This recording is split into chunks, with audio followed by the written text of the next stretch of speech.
Je sais pas comment on fait. C'était où? J'ai la gentillesse de mettre mon portable en mode avion. Des gens qui viennent. S'il vous plaît. Ouais. Pas avec l'administration. Ouais. Je vais mettre des commentaires. Reste-off, désolé pour mon retard. Il était dans ma tête les conférences avec mon chou à 8h30. Hier, ils ont toujours de ça. Attends, je vais voir si je me suis Agmara nous dit qu'on peut bien acheter aux voleurs. Parce que grâce à eux, ce soir, c'est pour discuter. Agmara nous dit on peut dire merci aux escrocs parce que grâce à eux, on ne laissera pas l'interdit de l'avoir donné à ceux qui sont dans le besoin. Quoi? En fait, il y a des gens qui vont nous demander, on ne leur donne pas. Pourquoi? Parce qu'on s'est fait avoir quelquefois. Mais eux, en vérité, ils ont vraiment besoin. Après 120 ans, on dira à Kadesh Baruch Hu, qu'est-ce que tu veux? On s'est fait tellement de fois avoir. On pensait qu'on allait se faire avoir. Donc la même chose. Tellement de fois c'est en retard. Alors, on va donc ce soir, le thème qu'on va essayer d'aborder ensemble, on l'a intitulé Recréer l'harmonie dans le couple. Alors, recréer l'harmonie dans le couple, c'est un sujet évidemment qui nous touche toutes et tous. Et c'est vrai qu'il faudrait arriver peut-être à construire, je ne sais pas si vous avez entendu parler d'un homme qui s'appelait le Rav Aryeh Levin. Rav Aryeh Levin, c'est celui qu'on appelait le Tzadik de Jérusalem. Rav Aryeh Levin, c'était le beau-père d'un maître très très connu qui s'appelait le Rav Eliashiv. Rav Aryeh Levin, c'est quelqu'un qui était le Rav des prisonniers. Il s'occupait, c'était alors avant la création de l'État d'Israël, il y avait plein de personnes qui faisaient partie de l'Irgun, du groupe Stern, de la Haganah, toutes ces organisations qui à un moment ont fondé l'armée d'Israël. Et Rav Aryeh Levin, eh bien, allait visiter les prisonniers. Et c'est quelqu'un de très très particulier, et on raconte qu'un jour il va voir un médecin, et l'histoire est vraie et elle a eu lieu. Toutes les histoires sont vraies, certaines n'ont jamais eu lieu, mais celle-là est vraie et elle a eu lieu. Et Rav Aryeh Levin, quand il arrive là-bas, le médecin dit pourquoi vous êtes venu me voir. Il est avec sa femme, il a dit nous avons mal à la jambe de ma femme. Et quelque part, ce qu'elle vivait, il le vivait lui aussi. Alors, c'est un niveau auquel on pourrait arriver. Mais nous, on va essayer de reprendre un petit peu ce qu'on sait déjà, mais qu'on a besoin de se rappeler à nouveau. Hein. Ça ne fait pas de mal de faire. Comme chaque année, on relit toujours les mêmes textes. Hein. Ça ne fait pas de mal. Si quelque part, il y a des notions, ça ne fait pas de mal d'y revenir. Parce que ça les réinscrit, ça les remet profondément à l'intérieur de nous. Alors, si on réfléchit au fond, le problème numéro 1 du couple, c'est quoi? C'est qu'un couple, c'est un homme et une femme. Et c'est vrai qu'il n'y a rien de plus étrange pour un homme qu'une femme, et réciproquement. Ce sont deux mondes, ce sont deux univers, ce sont deux sensibilités. C'est deux mondes. Et plus que ça, en plus, on n'est pas né dans les mêmes familles. On n'est pas né dans les mêmes univers. Moi, on nous dit que la meilleure des choses à faire dans la vie, c'est de se marier avec quelqu'un de sa rue. Pourquoi? Parce qu'il y aura déjà tellement de différences qu'au moins, il y a des points communs. On a grandi plus ou moins dans le même univers. Donc vous imaginez, déjà c'est un homme et c'est une femme. Et en plus, tu as vécu dans un univers A, moi j'ai vécu dans un univers B. Et tout ça, il va falloir le mettre ensemble, créer une famille et vivre ensemble Bezrat Hashem jusqu'à 80 ans. Pas simple. Donc évidemment, c'est au passage un des grands défis de notre vie. Il y a un texte de la Gemara qui nous dit la chose suivante. Moi, il dit que lorsqu'Hachem a donné la Torah et les mitzvot au peuple d'Israël, il leur a donné Ela le Tsaref Be'emet Abriot pour réussir à raffiner et à transformer les créatures. Si on réfléchit, Hachem n'a pas besoin qu'on mette les défis. Ça ne lui change rien. Hachem n'a pas besoin pour lui qu'on accomplisse les mitzvot. Comme le texte nous dit, qui est tellement quand tu lui donnes quoi? Tu lui donnes rien, bon Dieu. Tout lui appartient. Et donc, disent nos chachamim, les mitzvot, les commandements que l'on fait, entre autres, sont là, le tsaref be'emet abriot, de raffiner les créatures pour nous transformer. Le Gaon Vilna, vous savez, le Gaon Vilna est un des plus grands génies que le peuple juif a connu. Un homme qui était d'une connaissance hallucinante. Le Gaon Vilna dit, le but de notre vie sur Terre, c'est de nous transformer. Veimla, et si c'est pas ça, l'âme Alochaim, à quoi sert la vie? C'est-à-dire, si on arrive sur Terre avec un caractère A, et qu'on repart après 120 ans avec le même caractère, qu'est-ce qu'on a fait? On est même. On n'a rien transformé. Regarde. Quelle est la différence fondamentale qui existe entre l'homme, l'humain et l'animal? Il y en a deux. La première, elle se situe dans le mot Adam. Adam, valeur numérique 45. Aleph 1, Dalet 4, même 40. D'accord? 45. 45 s'appelle deux lettres. Même, He. Même 40, He 5. Ma, c'est la lettre du questionnement. Le propre de l'être humain, c'est quoi? C'est d'être capable de poser des questions. Un animal, il ne pose pas de questions. Un animal, il vit sa vie.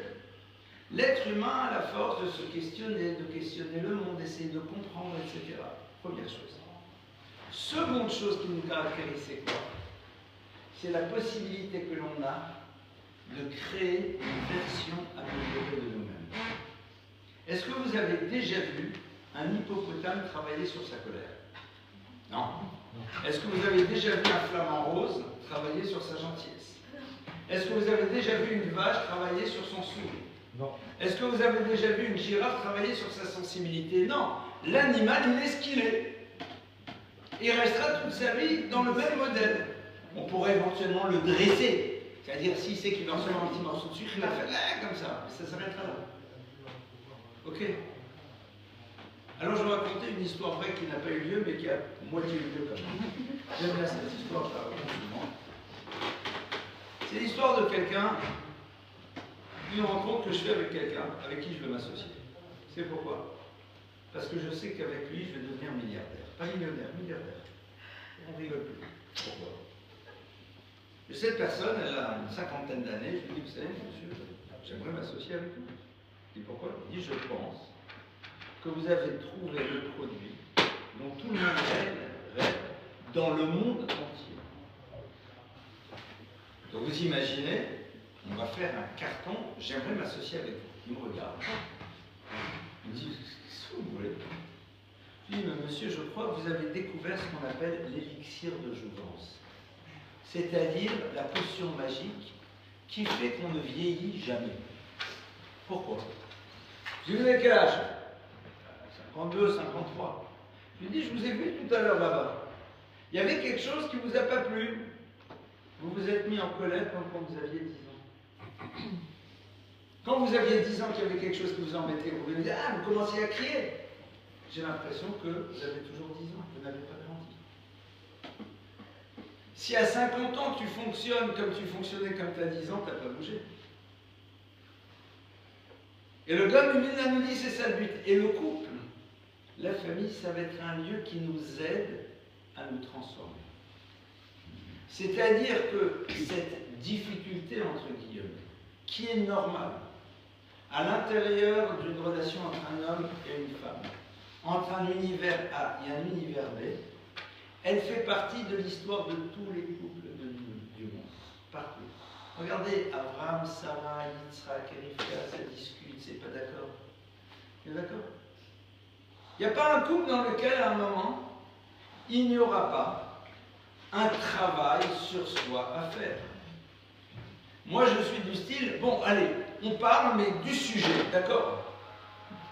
Alors tu comprends, parce que hier, quand j'ai vu ma copine, d'ailleurs, tu sais, c'est la cousine de machin et on l'avait rencontrée. Ok, super. Qu'est-ce que tu lui as dit à ta copine? Comme besoin de me raconter sa vie, son œuvre, qui elle a rencontré la veille, et puis de quoi tu as discuté, tu veux me parler d'un sujet, pas de problème. Qu'est-ce qu'elle t'a dit que tu veux me parler à moi? Vous voulez que le couple marche? Tu vas entendre. Ma copine, qui en effet, c'est la cousine de machin qu'on avait rencontré au mariage. Là, au fait, à propos de mariage, tu te rappelles, au bout de 5 minutes, elle commence à me parler du sujet. C'est comme nous les hommes. T'as rien remarqué? Non. Pourquoi il y a quelque chose à remarquer? Tu as juste complètement réorganisé le salon, j'ai rien vu. Quelque part, on doit faire un travail sur nous-mêmes. Ce travail sur nous-mêmes, c'est le but de notre vie. C'est le but de notre vie. Dit le Gaon, Veimla, sinon lama lo chaim. À quoi ça veut dire? Donc ça veut dire qu'on va réussir à grandir à travers la confrontation dans le groupe. Et c'est ça qu'on appelle réserve kenegdo. Une aide kenegdo contre nous. Mais neged, c'est contre dans l'opposition. Parce que si c'est contre dans la série contre proche, on aurait dit réserve ito, imo, avec lui. Là, c'est neged, ani negdecha, je suis contre toi. Mais c'est pas contre tout contre, c'est neged, c'est une opposition. C'est intéressant. Parce que justement, tu es opposé à moi. Parce que tu es opposé dans ton modèle de fonctionnement. Parce qu'on va s'opposer, et c'est normal, nous n'aurons pas le même regard et la même vision sur les choses. Ça fait partie de la vie. C'est pour cela que justement tu vas m'aider. Tu vas m'aider à grandir. Comme un enfant. Vous connaissez là, cet enfant-là. Le quart de ramassage, il passe à 8h moins 5. Il est 8h moins 9. Il est là avec une chaussette en main. Il dit « Maman, elles sont où mes chaussettes? Elles sont où ?» C'est comme quand moi je me promène avec mes lunettes sur le front et je dis à ma femme « T'as vu mes lunettes ?» Elle me dit « Je sais pas, non. » Tu les as vues? Mais où elles sont mes lunettes? Je comprends pas, mais je les ai mis là. Et elle me regarde dans les dos. Il y a 5 minutes, tu les as mis ici. Tu ne travailles pas. Quelque part,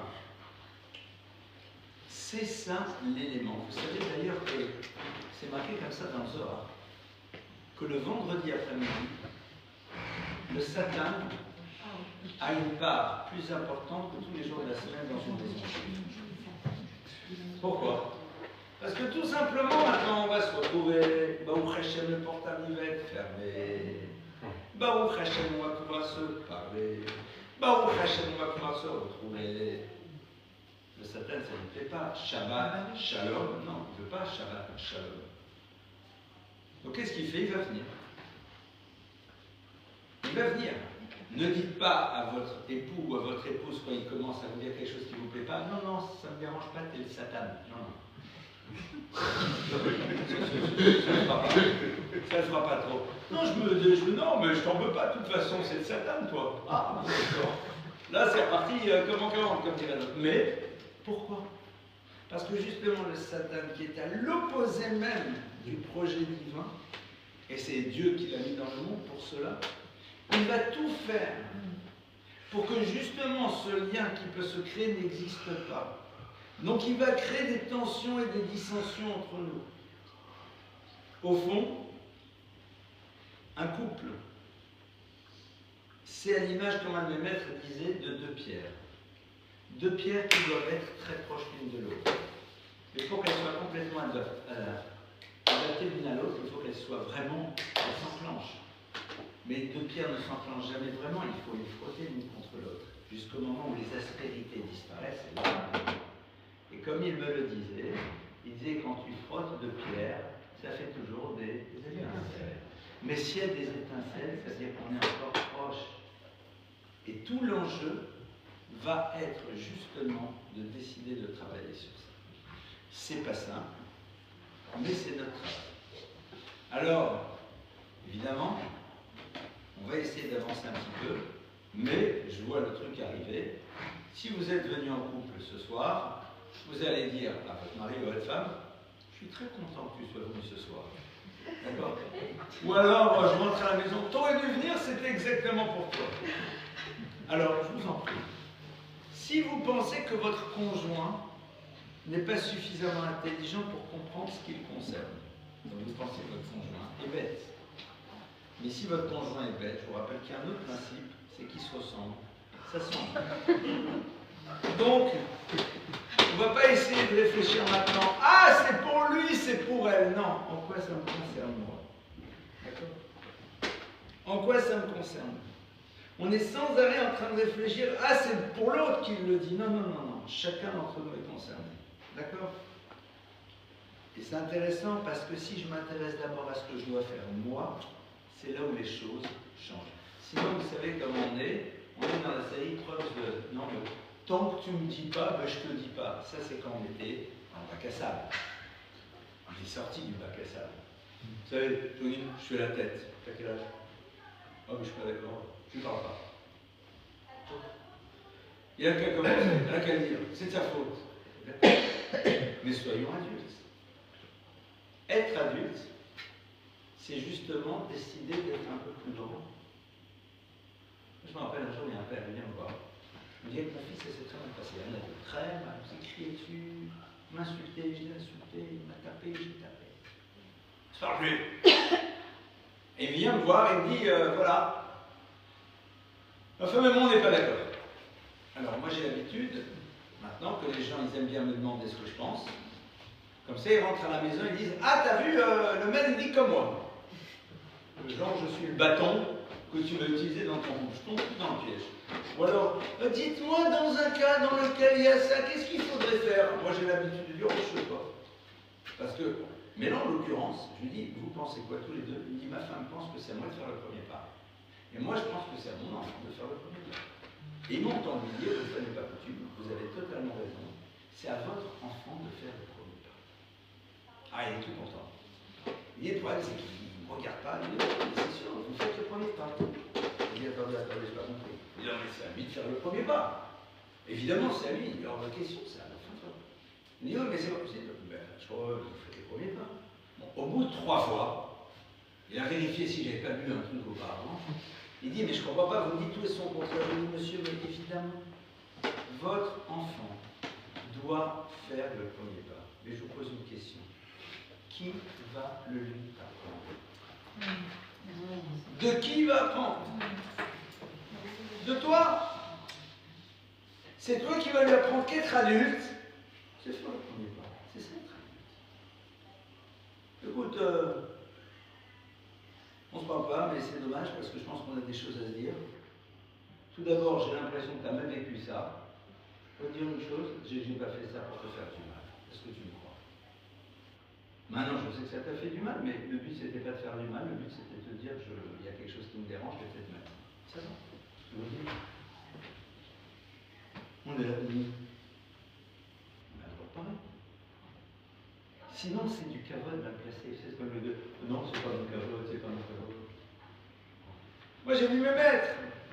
Vous ne prenez pas dans tout le monde. La grandeur de quelqu'un se situe là. C'est pas simple. Alors, on va essayer de rentrer un petit peu aujourd'hui. Comment est-ce qu'on crée et on recrée l'harmonie? Comment est-ce qu'on fait pour que ça fonctionne? Alors, il y a un point de départ. C'est de se dire, quand on parle de couple, généralement, on parle d'amour. D'accord? On s'aime. Super. Moi, je suis là, j'arrive avec mes gros sabots. Je dis, mais dites-moi, ça veut dire quoi s'aimer? C'est quoi aimer? C'est quoi la définition d'amour? Alors, certains vont dire, il y en a un d'ailleurs, c'était très intéressant, un jour un jeune, il vient me voir et me dit, je ne sais pas si je l'aime, ma copine. Je ne sais pas si je l'aime. Il dit, comment tu saurais si tu l'aimes? Il dit, je sais pas, si quand je pense à elle, je tremble, j'ai l'estomac qui se noue, rien qu'elle... Voilà, j'ai des frissons, je vais la voir. Je dis, parce que tu penses que l'amour, c'est les symptômes de la grippe. Tu penses que l'amour, c'est les symptômes de la grippe. Ça veut dire quoi, aimer? Merci beaucoup, c'est adorable. Ça veut dire quoi, aimer? Alors, vous savez, c'est très intéressant parce que la Torah nous oblige d'aimer qui? Dieu. Même pas l'autre. La Torah ne nous demande pas d'aimer les autres. Même on a lu dans la paracha, il est marqué tu aimeras ton prochain. Il est marqué tu aimeras le réacha pour ton prochain.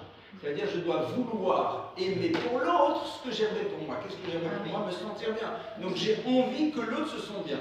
D'accord? C'est ça, aimer pour l'autre. Mais l'obligation d'aimer, elle existe que pour Dieu. C'est très curieux. Pourquoi la Torah ne nous dit pas tu aimeras ton père et ta mère? Ça serait pas mal. Obligé d'aimer ton père et ta mère. Je t'oblige à les aimer. Enfin, je peux imaginer. Parce que les parents, officiellement. Or, la Torah me dit non. Elle me demande de les respecter. Et la Torah nous demande d'aimer Dieu. Mais comment tu peux m'obliger à aimer? Aime-moi. Aimez-moi. Ah, mais tu peux me demander, mais comment on fait? Tachles, comment on fait? Comment on fait? Et ça veut dire quoi? Regarde. Le Rambam dit la chose. Le Rambam dit, si tu pars du principe que Dieu te donne tout ce dont tu as besoin pour créer ton histoire, alors tu l'aimes. Parce que aimer, c'est un sentiment que l'on a vis-à-vis de quelqu'un qui cherche à nous donner les moyens de nous sentir bien. C'est ça. Quand tu vois que l'autre a envie que tu sois heureux. Parfois il se trompe, il ne sait pas ce dont tu as besoin. Mais ce qui est sûr, c'est que tu vois qu'il a envie. On se sent aimé quand on réalise que l'autre a envie de nous donner les moyens de nous épanouir et d'être bien. C'est comme ça qu'on se sent aimé. On sent qu'il y a ça. Parfois, on ne sait pas. Il est persuadé que ce qui fera qu'on se sent bien, c'est si tu fais A, alors en réalité, je n'ai pas besoin de A, j'ai besoin de B. Bon, il va falloir qu'on se parle. D'accord? La Torah, elle te dit que je ne peux pas t'obliger à aimer tes parents. Parce que parfois, il y a des parents qui ne veulent pas le bonheur de leurs enfants. Ils veulent que leurs enfants deviennent ce qu'ils ont envie, eux, qu'ils soient. Je veux que tu deviennes toi ce que j'ai envie. Et ça, c'est pas possible. Sinon, ça s'appelle de l'amour conditionnel. Je ne t'aime que dans la mesure où tu réponds à ma demande ou à mes attentes. On appelle ça de l'amour conditionnel. D'accord? Alors, à partir de là, on a une définition. Dans un couple, Vaïa, Yitzhak a aimé son épouse, Vaïa, Véa, il a aimé. La Torah nous parle de ces mots. Donc on va mettre de côté tous les films. Ah, je t'aime. Ça c'est juste dans le film, hein, mais quand vous les voyez dans la vie privée, c'est une autre histoire. Donc ça c'est le film. Et on va se dire, mais au fond, comment est-ce qu'on construit cette chose-là, cette harmonie dans le couple en développant une relation d'amour? C'est-à-dire en cherchant à donner à l'autre les moyens de se sentir bien. C'est ça qui m'intéresse. Et pour ça, il va falloir qu'on se parle. Pourquoi?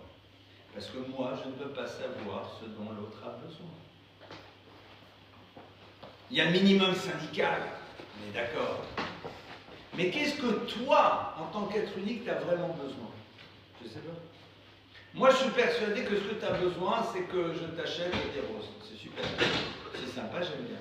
Mais moi, ce qui me rend profondément heureux ou heureuse, c'est le fait que tu arrives à éteindre ton portable quand tu rentres à la maison, qu'on peut se parler pendant une demi-heure sans que rien ne nous dérange. Moi, je suis persuadé qu'en vérité, je t'ai prouvé mon amour parce que je t'ai donné plein de choses géniales. J'apprécie, c'est sympa. Mais en vérité, ce qui est important dans la vie, c'est pas la chose, c'est l'effort que tu as fait pour pouvoir découvrir ce dont l'autre a besoin. Maintenant, on a un problème ici avec quoi? On peut avoir un problème avec le féminin. C'est quoi? C'est que le féminin, la femme, pense qu'un homme, c'est un prophète. Un prophète. Ça veut dire qu'un homme est censé savoir sans qu'on lui dise. Tu devrais savoir. Je sais pas. Je sais pas. Ah, 40 ans. D'accord. Ok, donc 40 ans, il vaut mieux savoir. Nous, on les connaît. Mais, vous croyez que vous les connaissez? Nous, on les vous ne connaissez rien du tout. Ah, attendez, vous connaissez rien du tout. Regardez, moi je voulais que je vous dise quelque chose, souvent on dit ça aux femmes qui font 17 salades. C'est sympa les 17 salades. Mais peut-être qu'un homme a besoin de moins de salade et de plus de présence. Parce que quand tu as fait 17 salades, tu n'as qu'une envie, c'est partir dormir où c'est bien fait parce que tu en peux plus. D'accord? Et je recommande toujours de ne pas s'investir dans ce que d'autres pourraient faire à notre place pour pouvoir ne donner dans le couple que ce qu'il n'y a que nous qui pouvons donner. D'accord? Alors, pas tout le monde ne peut avoir parfois une femme de ménage, c'est vrai, c'est sûr. Mais parfois, on s'investit sur des choses que d'autres pourraient faire. Et on veut que ça soit parfait. La maison, elle est reluisante. Mais tu arrives, comme on dit vulgairement, tu es explosé. Il faut savoir où sont les priorités. D'accord? Et ce qui est sûr, c'est que le premier travail, justement, dans le couple, c'est de savoir ce dont l'autre a besoin. Et pour ça, il va falloir qu'on se parle, mais il va falloir qu'on envisage. Et on va commencer très simplement. Mettre de côté l'idée que l'autre sait. Et le coup de tout le monde sait. Ah, peut-être qu'ils savent tous, moi je sais pas. Je peux pas. Moi, attendez, quand j'ai rencontré ma femme, dans un chinois, vous croyez que quand vous êtes à l'Aïchiba, on vous a appris que quand tu sors avec une jeune fille, si tu prends un coca, il faut lui servir le coca avant de... Moi, l'Aïchiba, j'ouvre le coca du copain, je commence à le servir, elle me dit, t'es fou, tu vas faire partir les bulles. J'ai mon coca, là, je vais le boire quand je veux. Qu'est-ce que t'as commencé quoi? Pourquoi tu veux que je boive maintenant? D'où je sais? Je peux pas savoir. Je suis pas au courant. D'accord?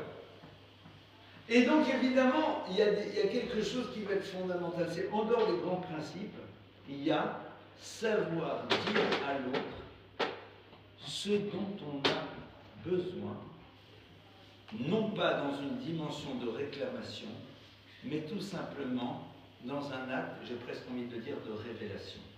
J'apprécie énormément ce que tu as fait, mais c'est vrai que moi, ce qui me touche, c'est plus ça, mais j'apprécie tellement ce que tu as fait. Ce que tu as fait, en vérité, ne m'intéresse pas, parce que ce n'est pas ce dont j'ai besoin. Mais ce que ça révèle, c'est que tu as voulu faire attention à moi. Je vais vous dire, regarde.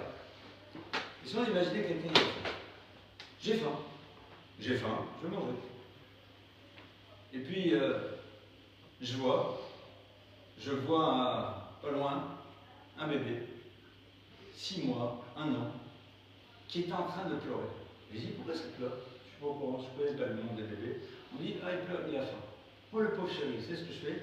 Je prends mon sandwich tunisien, Leïna. Je lui amène et je lui donne. C'est la pire des choses que je puisse faire. Mais il a faim, j'ai faim. Mais lui, il a besoin des choses. Je ne suis pas la référence. Pour moi, quand j'ai faim, j'ai besoin de ça. Pour moi, quand j'ai faim, j'ai besoin d'autre chose. C'est pas parce qu'on est tous adultes qu'on a les mêmes besoins, les mêmes manques.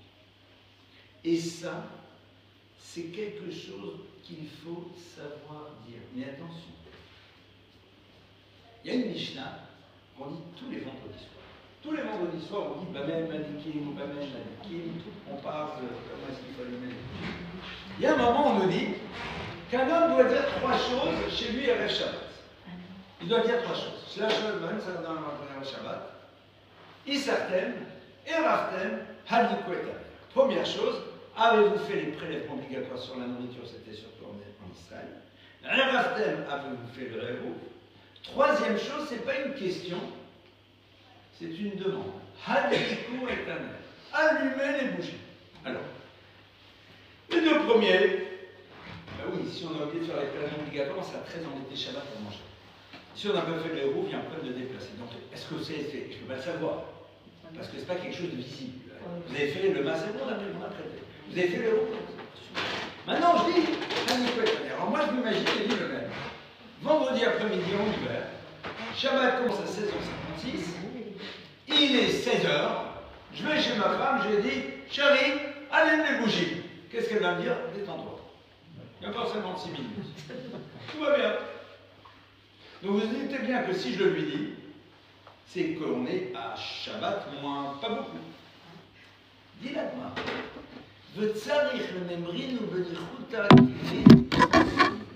Et ça, il faut que tu le dises calmement, afin que l'autre puisse le faire. Alors, moi la première partie, c'est ça. Ah, allume la bougie, tu détends-toi, stress. Benirouta, calme. Pourquoi il y a marqué afin qu'elle puisse le recevoir? Vatsari, la même rime. Benirouta. Il faut dire les choses calmement. Salut. Tout va bien? Moi, je m'imagine, vendredi après-midi, je suis là, il est Shabbat dans 5 minutes, et je vais chez ma femme, je dis, chérie, Shabbat c'est dans 5 minutes, peut-être qu'il faut que tu allumes les bougies. Classe, hein? La Michelin te dit, moi tu dis non, ça suffit pas. Pourquoi? Parce qu'en réalité, mon problème, c'est pas ce que je dis. C'est qu'est-ce qu'elle est en train d'apprendre. Dans la vie, ce qui est important, c'est pas le message unique, c'est le message reçu. Moi, je suis sûr que si elle me dit quelque chose maintenant, quand je lui dis ça, elle me dit super. Donc tu ne me parles que ce que je n'ai pas encore fait. Par contre, tu n'as pas compris, non, la chemise a été préparée, la table est dressée, les enfants sont douchés, là, ça sent pas un peu bon là, hein? Non, mais tu m'as dit, hein, chérie, super. Ah, donc ça dépend de mots, ce que tu vois, c'est ce qu'il y a pas. C'est difficile à entendre. Donc quand tu vas lui dire ça comme ça, elle va dire oui c'est bon, je vais les allumer. Et après tu sais ce qui va se passer, tu vas passer un Shabbat congélateur. Shabbat shalom, Shabbat shalom. Comment ça va? Ça va. Fais pas la tête, hein? Essaye de sourire. Et là t'es là, tu t'énerves, tu es comme ça, tu fais quoi? Comment est-ce qu'elle peut entendre? Et là, ça va dans le sens de la femme, c'est la même chose dans le sens, hein, mesdames. C'est la même chose pour chez nous, hein, pour soit bien clair, c'est pas que pour moi. Ça va dans les deux sens. Je veux sortir avec copain et tout le monde. Donc, le tsar est phénomène brisé. Si tu commences à dire, waouh, quelle dame, oula, ça semble, chérie, c'est peut-être le monde allumé. Là, elle peut l'entendre. Pourquoi?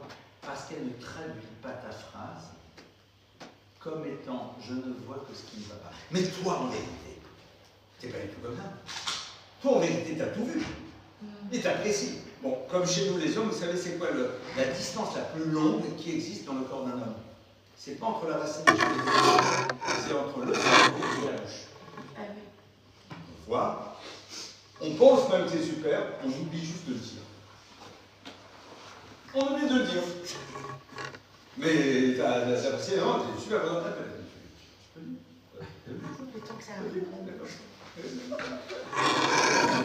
Ok?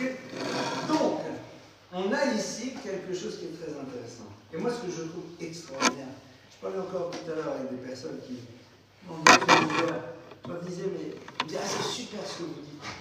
Je dis non, c'est la Torah qui fait super. C'est pas la vision de moi.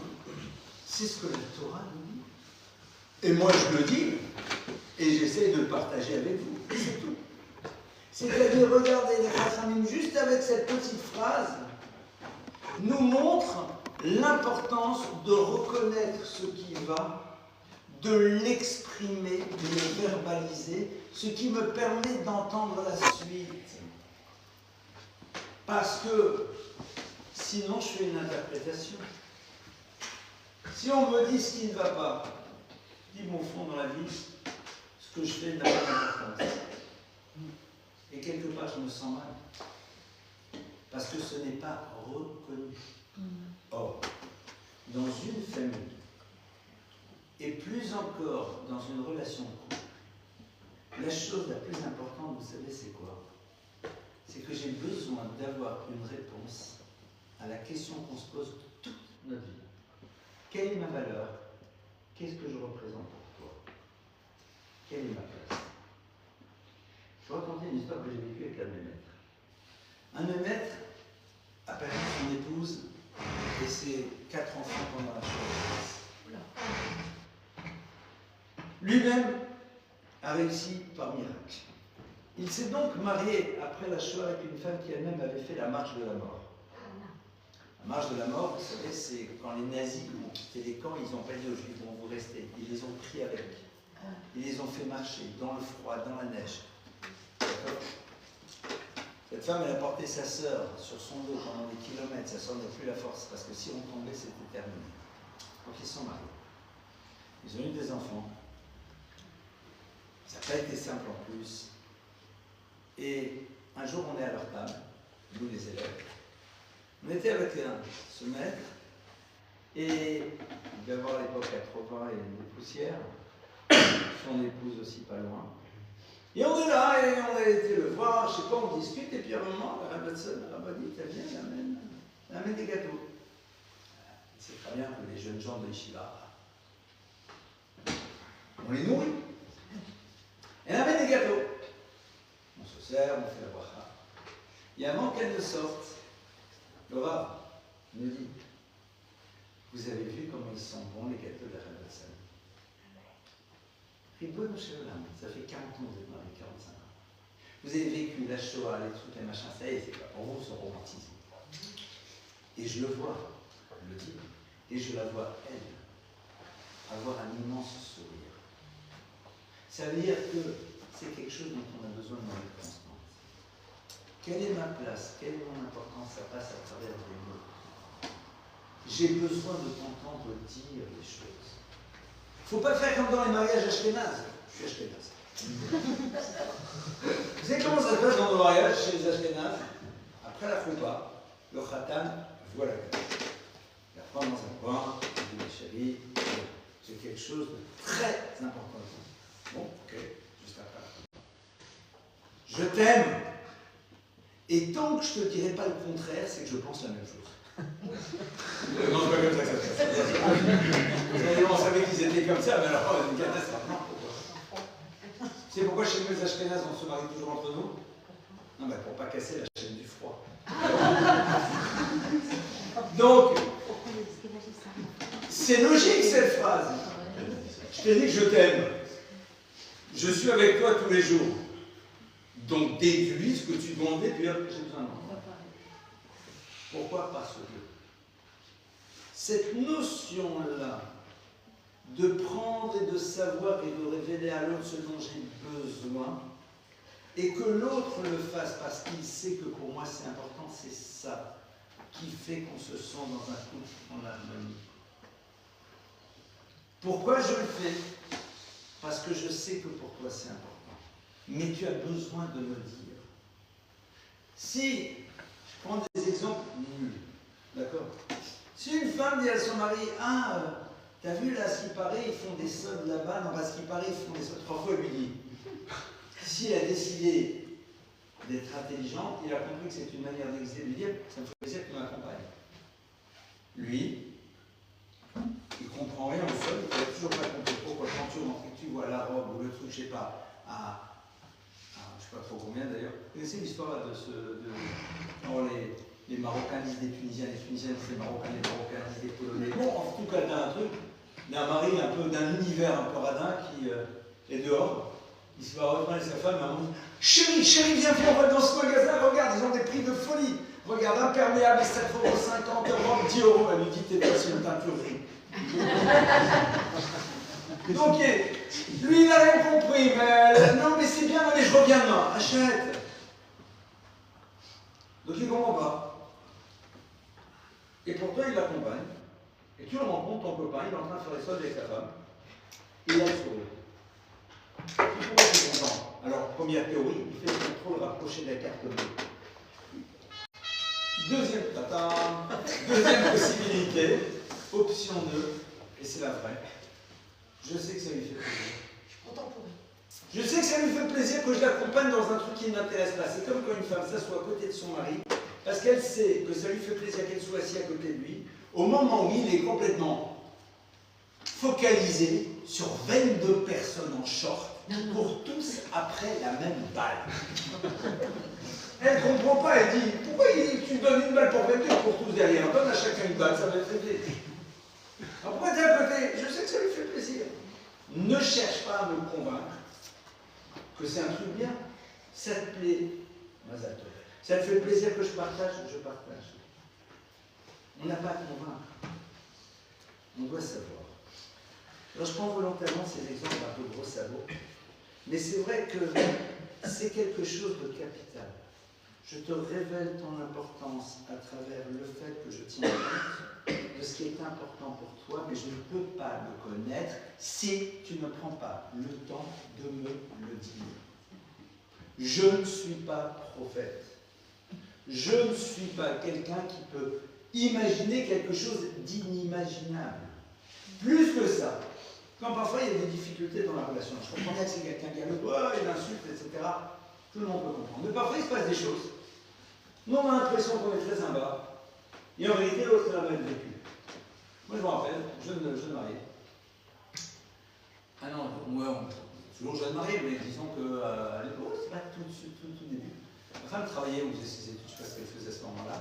Et puis elle, généralement, quand elle travaillait, elle arrivait vendredi après-midi très tard à la maison. Donc j'ai à moi de préparer tout jeudi. Et bon, moi, j'étais au collège, donc je pouvais donner un petit coup de main vendredi après-midi. Elle arrivait, maman, je posait ses affaires, elle allumait les bougies. Très bien. Donc Shabbat était complètement préparé jeudi soir. Et puis bon, quand les enfants arrivent, il y a les congés maternité, etc. Mais elle a pris cette habitude de faire Shabbat jeudi. Et puis un jour, je rentre, vendredi. Et je la vois en train de préparer Shabbat. Elle avait déjà commencé, elle faisait des trucs. Et donc moi je la regarde, je vois qu'elle est en train de faire ça, je me dis, ah, tu fais le tchoulat, t'en fâches pas. Je lui dis à voix haute ce qu'elle est en train de faire. Mais j'aurais pu lui dire, le ciel est bleu, les oiseaux se promènent, quoi, tu vois, tu dis un truc, quoi. Et je vois qu'il s'est passé quelque chose. Donc Shabbat, congélateur. Et après Shabbat, gilet. Et ça va? Oh ouais. J'ai fait quelque chose? Non, non. Alors que se passe-t-il? Jusqu'au moment où vous arrivez à vous parler, d'où je peux imaginer qu'une femme qui est censée réfléchir, qui réfléchit, elle a entendu dans ma phrase, tu fais le tchoulet maintenant, ça veut dire que tu es en retard. Jusqu'à aujourd'hui, j'ai pas compris. Et ça me rassure parce que ça fait que je suis marié avec une femme. La même chose dans l'autre sens. C'est-à-dire, moi je dis un truc, mais ce qui est important, c'est pas ce que j'ai dit, c'est ce que l'autre a entendu. C'est la lecture de l'autre. Le message émis, on s'en moque. Ce qui est important, c'est le message reçu. Et trop souvent, malheureusement, quelqu'un dit, je comprends pas, mais je vois pas où est le problème. Tu sais ce que je reprends, ça me rassure. Parce que si tu vois où est le problème et tu le fais quand même, là, par contre, c'est un problème. Mais je sais bien que tu vois pas où est le problème. Mais c'est ça l'histoire du couple. C'est de découvrir des choses qu'on ne peut pas découvrir tout seul.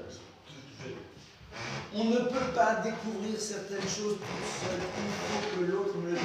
Mais tout dépend comment il me le dit. Si c'est j'ai qu'une envie, c'est de m'enfermer pour prendre la suite. Si tu commences à dire à l'autre, j'apprécie beaucoup, c'est très sympa, il y a un truc, donc il faudrait que je te parle, parce que ça, tu vois, quand tu fais ça, ça me touche beaucoup, je veux dire, merci de me le dire. Je vais essayer d'en tenir compte. Je me rappelle, j'étais aussi jeune marié. Alors là, ma femme, je sais qu'elle faisait ses études à ce moment-là. Ma femme n'est pas d'origine de France, d'accord? Elle n'est pas née en France, elle n'a pas grandi en France.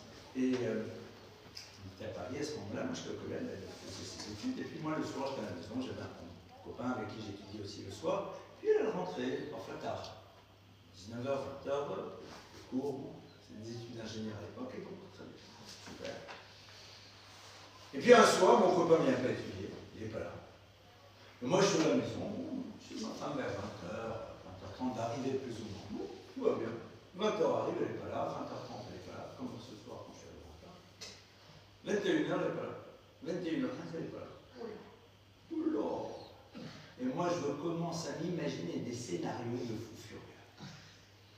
Un commando l'a enlevé, on fait n'importe quoi. 21h30, la porte s'ouvre, ma femme arrive. Elle ne savait pas que mon copain n'était pas là. Elle, évidemment, c'est que j'étais seul, fait ces choses-là, mais bon, pour elle, je l'étudie, et jusqu'au moment, avec mon copain, jusqu'au moment où elle arrive. Voilà. Et là, qu'est-ce qui se passe? Alors, la logique aurait été, comme j'étais inquiet, j'étais vraiment inquiet, j'aurais dit, qu'est-ce que je suis content de te voir. Ouf, Baruch Hashem. J'ai pas du tout fait ça. C'est comme les enfants. Il est où? Il est où? Il est au jardin d'acclimatation. Il est où? Il est là. Ah, je dis, je repars. On est dans l'angoisse, en train de pleurer, il arrive en écriture. Elle dit, alors, fais ça comme tu veux. Bon, j'ai fait la même chose.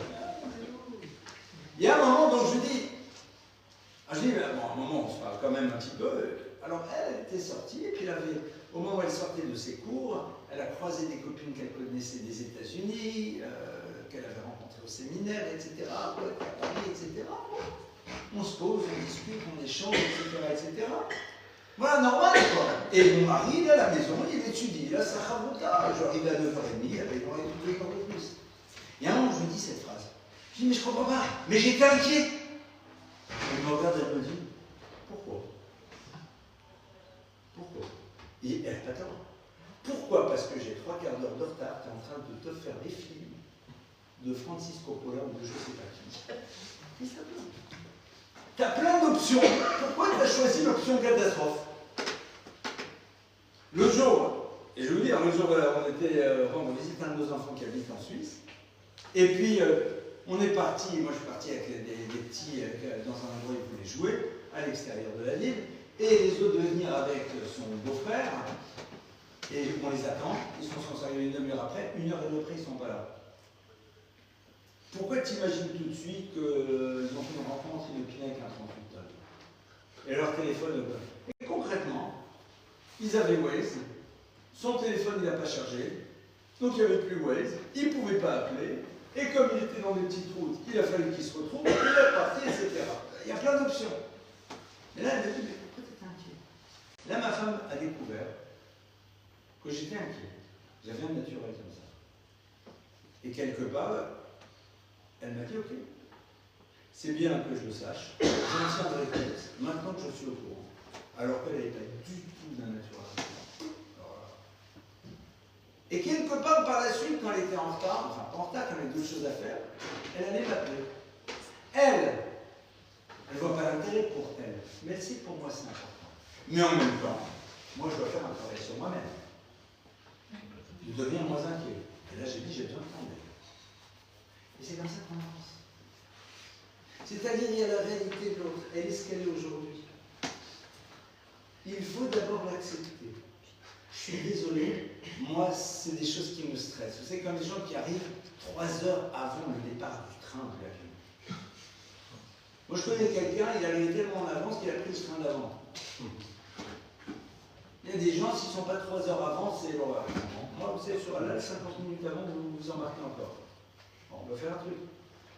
Ton conjoint est quelqu'un de stressé, tu le sais, il va bouger. Alors, t'en tiens compte. Et c'est comme ça qu'on réussit, parce qu'il y a la réalité. Et après on bouge. Et après je fais un travail, sur tout. Et au fur et à mesure, les choses évoluent. Maintenant, je voudrais quand même arrêter encore sur 2-3 petites choses, on a encore un petit quart d'heure, pour essayer de savoir quels sont les points qui peuvent créer une amélioration dans la relation. Ce que je viens de dire en réalité, c'est des choses qui sont à la portée de tout le monde. Notre problème à nous, c'est qu'on a souvent été dans des modèles. Par exemple, il y a des hommes qui n'ont jamais vu leur père parler à leur mère. Donc ils pensent qu'on ne se parle pas à la mère. Non, on se parle. Ah, mon père n'a jamais parlé à ta mère, peut-être qu'elle n'était pas très contente. Mais c'était une époque dans laquelle elle faisait pas. À côté de ça, nos parents étaient charmants, mais ils ont pu faire des erreurs. Il y a des parents qui ont pensé que c'est seulement frappant les enfants qu'on va les faire grandir. Désolé, c'est pas comme ça que ça marche. Mais je suis sûr que dans leur tête, ils étaient persuadés que c'était bien pour nous. C'est déjà pas mal. Donc, idem, ici on va essayer de voir quelques petites choses. Et step by step. Alors, une des grandes mitzvot qui permettent un peu de fonctionner, vous savez, c'est quoi? C'est un mitzvah qu'on vient de voir hier. C'est Ocheach Tochiach et Amitecha, faire des reproches. Ah ouais. Des reproches. Alors il y a des gens qui disent je suis un ultra-orthodoxe. Je fais des mitzvot toute la journée. Du matin au soir. Seulement, le Rambam dit comme ça. Il dit tu sais comment il faut faire des reproches. Je vais te dire. Que chez Yecheta Ishneidol Istomenu Belibomish. Quand quelqu'un te fait quelque chose qui te touche, il ne faut pas lui en vouloir et se taire. Option 1, tu te débarrasses, mais c'est sûr, c'est pas grave, et vraiment plus profondément possible. Mais la plupart du temps, c'est compliqué. Dit le Rambam, mitzvah d'orifo. Il faut lui dire quelque chose. Mais quoi? Il va te dire comment on dit. Lama asitali davase. Pourquoi tu m'as fait ça? Lama chatatali bivarponi. Pourquoi tu as flotté vis-à-vis moi en faisant ça? Pourquoi cette phrase tellement alambiquée, compliquée? Regardez. Essayez d'imaginer. Vous êtes avec des amis. Il y a un moment, je prends l'exemple d'une femme vers l'homme, et c'est la même chose dans l'autre sens. Hein. Tous les exemples que je prends, c'est dans les deux sens. La femme, elle est là. Il y a un moment, quelqu'un dit, ah voilà là-bas, il faudrait qu'on revise cette étagère ou un truc. Voilà, il y a un truc. Une femme a dit, demandez pas à mon mari parce que lui et le bricolage, ça fait deux. Bon, ok. Et puis après, elle dit, ah au fait, je vous raconte pas hier, il était quelque part, il y avait une vingtaine d'enfants, je ne sais pas comment il fait, mais il a réussi à les capter tous. Ils étaient là pendant 2 heures, c'est incroyable. Les gens n'en revenaient pas. Donc elle lui a fait d'un côté un très beau compliment, et de l'autre côté, elle a dit un truc, qu'il ne sait pas beaucoup. Maintenant, j'essaie d'imaginer la sortie. J'essaie d'imaginer la sortie. Et la sortie, elle rentre dans la voiture. Elle voit que la voiture s'est passée. Et elle voit que son mari lui fait la tête. Elle dit, pourquoi tu fais la tête? Pourquoi t'as dit que je n'avais pas bricolé? Maintenant, je vais vous expliquer. Elle adore faire la cuisine et elle ne supporte pas de faire de la pâtisserie. Elle n'aime pas ça, c'est une catastrophe. Et tout le monde est au courant, toutes ses copines, et elle l'assume pleinement. Pourquoi? C'est son caractère. Ouais. Alors moi, la pâtisserie, je suis nul. Ou alors, le repassage, c'est vraiment pas je suis nul. Mais c'est pas grave, on est tous nuls dans quelque chose. Donc elle s'est dit, pourquoi t'as dit que je ne savais pas? Elle dit, c'est pas grave. Et regarde à côté, je t'ai fait un super. La halakha, elle te dit, le rabbin, il te dit, qu'il faut lui dire derrière la deuxième phrase. Tu sais, c'est quelque chose qui me touche. C'est-à-dire, faire un reproche à quelqu'un, c'est quoi? C'est lui dire, je pars du principe que la manière dont tu as fonctionné vis-à-vis de moi, qui me pose problème, elle est liée au fait que tu ne sais pas comment je fonctionne. C'est la méconnaissance que tu as de ma sensibilité qui t'a amené à gérer ça. Donc déjà, je pars du principe, pourquoi tu m'as fait ça? Tu sais, sous-entendu, tu sais, c'est que tu ne savais pas. Je te donne une info. Tu sais, ça me touche. Et moi, quand on me dit ça, je dis, je suis désolé. Je ne savais pas. Je te prie de m'excuser. Vous savez, c'est comme quand vous faites quelque chose et que l'autre réagit très mal. C'est quoi la première façon de dire? J'ai l'impression que je viens de te faire très mal. Je te prie de m'excuser. Je ne pensais pas qu'en faisant ça, ça allait te toucher tellement. Je te prie de m'excuser. C'est-à-dire, dans l'immense majorité des cas, la difficulté qu'on peut avoir est liée au fait qu'on ne sait pas comment elle fonctionne. Des choses qui pour moi sont banales sont très importantes pour l'autre. Pourquoi? Parce que c'est l'autre. Et quelque part, la Torah nous dit, voilà, quand l'autre t'a fait quelque chose, il ne faut pas lui en vouloir. Dis-lui, pourquoi tu as fait ça? Tu sais, c'est quelque chose qui me touche. Je te remercie de me le dire. J'ignore. Je suis vraiment désolé. Et c'est comme ça qu'on construit une relation. On construit une relation en n'ayant pas envie d'avoir une lecture négative.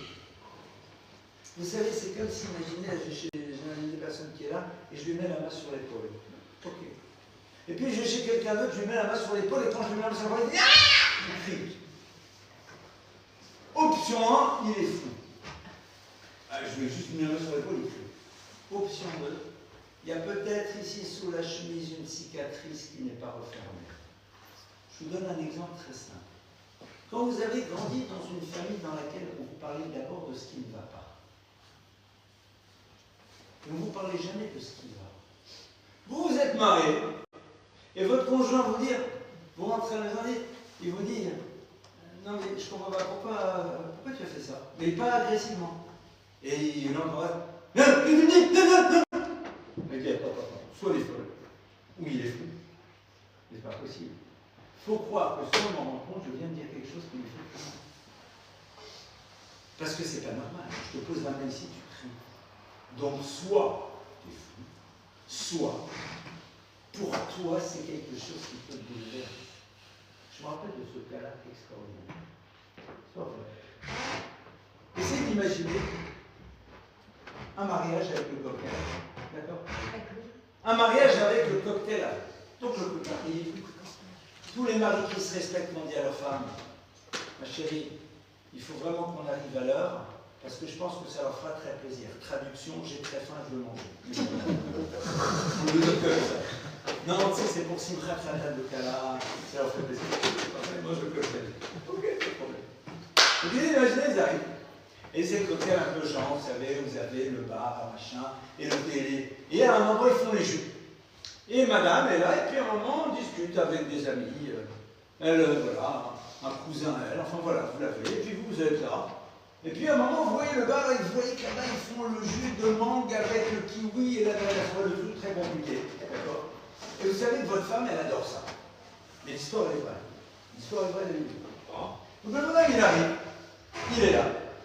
Et il commande le mangue, kiwi, passion, pêche, banane, enfin tout le truc. Très fier de lui, il prend le verre. Très élégant, il va vers son épouse, qui discute avec ses deux cousins, d'accord? Ou alors une copinelle, etc. Et il lui amène. C'est sympa. C'est comme ça que tu es obligé d'y aller. Et qu'est-ce qui se passe? Il vient, il dit, tiens chérie, elle s'auto, elle me voit, elle prend et dit, merci.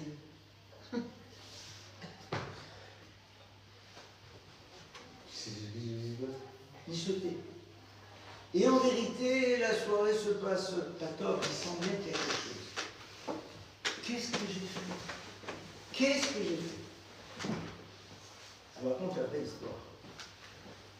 Cette femme, quand elle était jeune fille, elle avait un père très intrusif. Un père qui voulait tout savoir. Il voulait tout contrôler. Je ne juge pas le père. Ok. Donc elle, quand elle discutait avec des copines, comme par hasard, son père venait. Pour lui demander un truc, genre, je suis là, je contrôle. Donc dans sa tête à elle, dans son inconscient, un homme qui vient, alors que je parle avec une copine, ça la renvoie à son histoire d'enfant. Alors là, il fallait voir quelqu'un qui va essayer de décrypter. Mais quand tu es face à ça, tu te dis, attends, il y a un problème, c'est pas normal. Donc il faut croire qu'il y a autre chose. Il faut croire qu'il y a autre chose. Et donc j'essaye de comprendre. Il y a ce qu'on appelle les symptômes et le syndrome. Si cette personne fonctionne de cette manière, c'est qu'il y a sans doute autre chose qui se passe. J'ai besoin, j'ai envie de comprendre. Et dernier point, avant de passer aux questions, si vous le voulez bien. Maintenant, évidemment, on a nos modèles de fonctionnement, les hommes comme les femmes, classiques. Et on a des efforts à faire pour évoluer, pour bouger. D'accord? Et on essaye de bouger. D'accord? Cette semaine, j'ai réussi à me rappeler qu'il y avait une nouvelle salade à table, je me suis dit, ah tiens, c'est sympa. D'accord? Généralement, je la vois, j'apprécie, je la mange, mais je dis rien. Maintenant, quel va être l'élément capital à l'intérieur d'un couple qui veut vivre en harmonie? Vous me voyez? Super. Maintenant, je vais faire quelque chose, je vais voir si vous savez réagir ou pas. Vous me voyez? Voilà.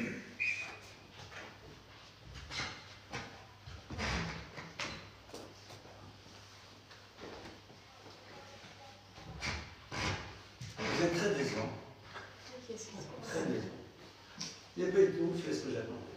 Je veux dire pourquoi. Parce que quand j'avais 15 ans et que j'ai fait la même chose, j'ai eu une bande d'adultes qui m'ont dit « Bravo Élie !»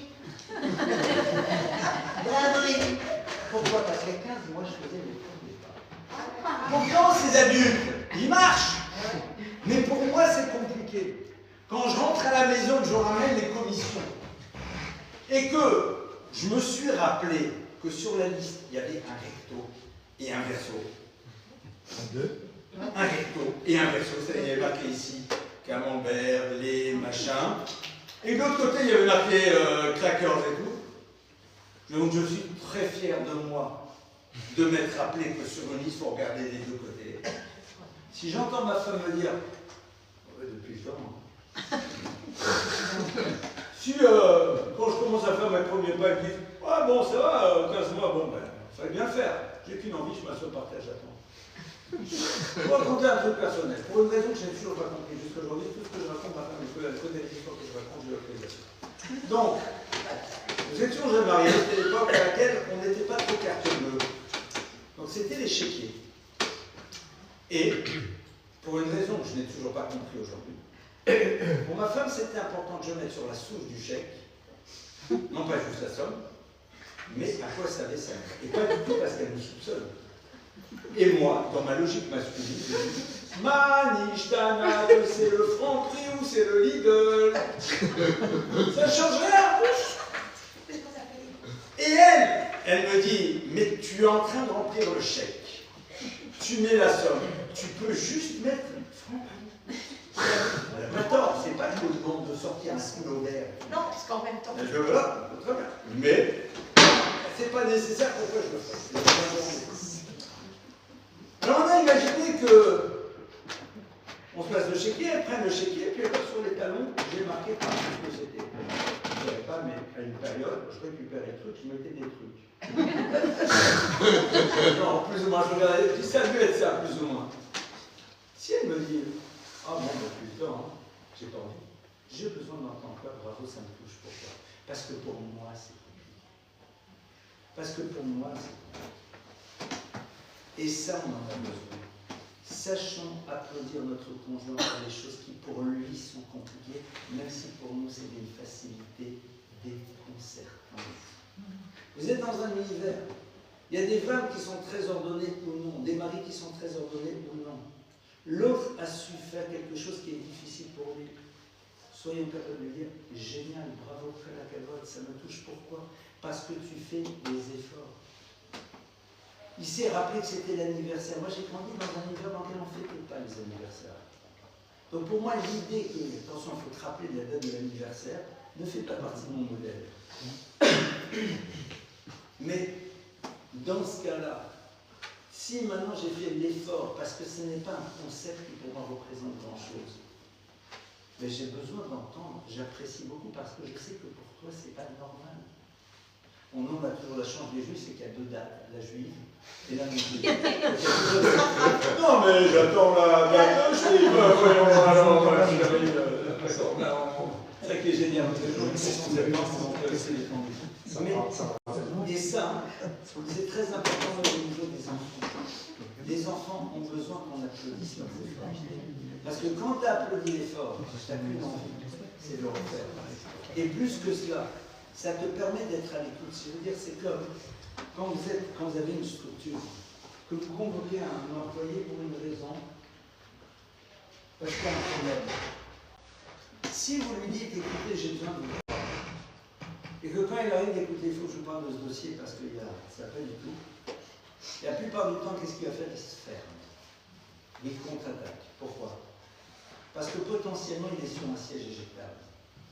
Et si tu commences en lui disant, écoutez, je vais vous voir, mais avant tout, d'abord encore vous remercier parce que ce dossier, il y a 15 jours, bravo, vraiment, ça nous a rendu un énorme. Maintenant, il y a autre chose sur lequel j'ai un vrai problème, il faut qu'on parle. Quelque part, dire c'est comme dans un couple. Écoute, d'abord, je vais te dire ô combien j'ai apprécié ce que tu as fait. Maintenant, il y a un point, il faut qu'on se parle. Je ne me sens pas sur un siège éjectable affectif.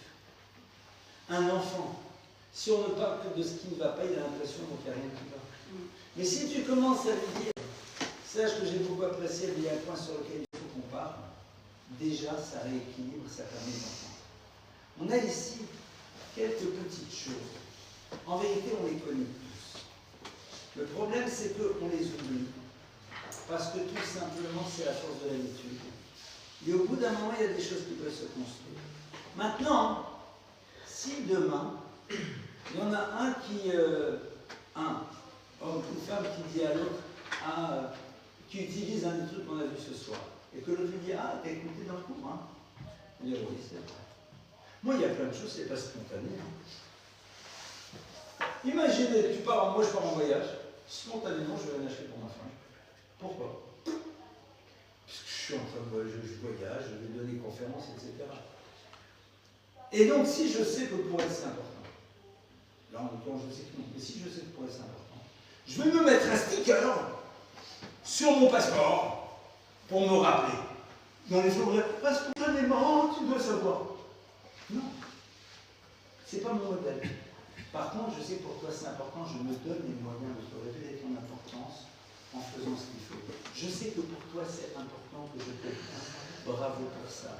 Naturellement parlant, c'est pas un modèle, mais je le fais parce que je sais que c'est important, donc je te dis que tu es important.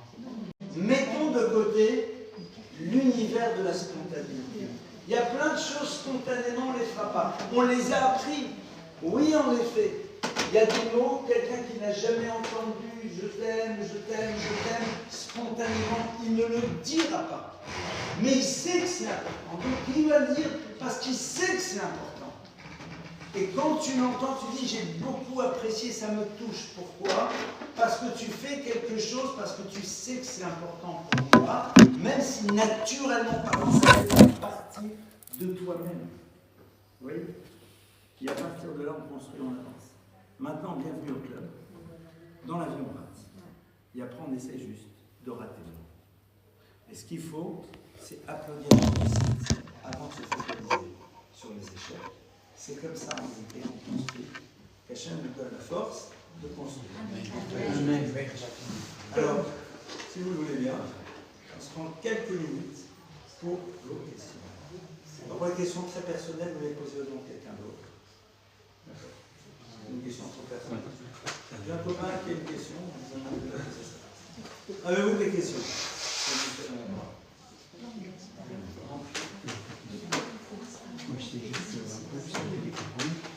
Pardon? Je pense qu'un couple, c'est que des compromis.